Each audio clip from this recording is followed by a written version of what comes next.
Շնորհակալություն, ազգային ժողովի մեծարգո փոխնախագահ, հարգելի գործընկերներ, սիրելի հայրենակիցներ, պետք է մի փոքր անդրադառնամ պարոն Աբրահամյանի ելույթին։ Պարոն Աբրահամյանը եկել է այստեղից խոսում է բանակի մարտունակությունը վերականգնելու մասին, թե ինչքան վատ վիճակում է հիմա գտնվում բանակը, թե ինչքան է կրճատվել բանակի բյուջեն, ընդ որում ասեմ, որ ես վերջերս ուսանողների հետ շատ եմ հանդիպում եւ նրանց կողմից է անդադ լսում եմ, թե բյուջեն կրճատել եք պաշտպանության նախարարության, սիրելի հայրենակիցներ, չկա նման բան, օրեր առաջ ես գործընկերներիս հետ գնացել եմ եւ ծանոթացել ենք մեր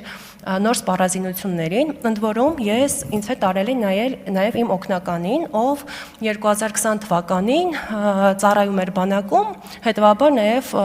մասնակցել է պատերազմին, քանի որ ինքս շատ բան չէի հասկանում զենքերից, իհարկե այնտեղ ներկայացվում էր, բայց նաև ինչ շատ հետաքրքիր էր իր կարծիքը եւ նա մի բան ասեց, որ այդ զինատեսակները ամբողջ ինչ որ մենք տեսել ենք, ասեց, որ դրանցից ոչ ոք ինքը 20 թվականին չի տեսել։ Ու եթե մենք վաղուց լծված լինեինք բանակը վերազինելու գործին, մենք 2020 թվականին լրիվ այլ պատկեր կունենայինք։ Պարոն Աբրահամյան, ով, բայց դուք կամ ձեր նախկին իշխանություններից որևիցե մեկը չի կարող բանակի վերաբերյալ կարծիք հայտնել կամ մարտունակության վերականգնման մասին առավել եւս խոսել։ Մենք վերջին տարիներին ինչքան զենք որ մենք գնել ենք նախորդ տասնամյակներում Սերժ Սարգսյանի իշխանավարության եւ Ռոբերտ Քոչարյանի իշխանավարության տարիներին միասին վերցրած այդքան զենք չի գնվել եւ հատկապես այդքան գործ որ արվում է բանակում ու դրանից հետո դուք խոսեք նաեւ հանդիպեք քաղաքացիներ երիտասարդներ այժմյան օգտագործեք խոսեք թե բանակի մարտունակությունը ընկել է թե բյուջեն կրճատում են լիովին դուք ապատեղեկատվություն եք տարածում եւ ուղղակի լավ կլինի որ դուք չխոսեք բանակի մասին որովհետեւ բանակը ինչ վիճակում որ գտնվում է դրա ամբողջ մեղքը գտնվում է ձեր տիրույթում Այստեղ պարոն Թադևոս Ավետիսյանը խոսեց սոցիալական վիճակի վատթարացման հետ կապված, հա նվազագույն աշխատավարձը չեք բարձրացնում, այո, չենք բարձրացնում նվազագույն աշխատավարձը 26 թվականին, բայց մենք ունենք այլ մեխանիզմներ, մենք ունենք հետվճարի համակարգ ենք ներդրել, հա 2026 թվականից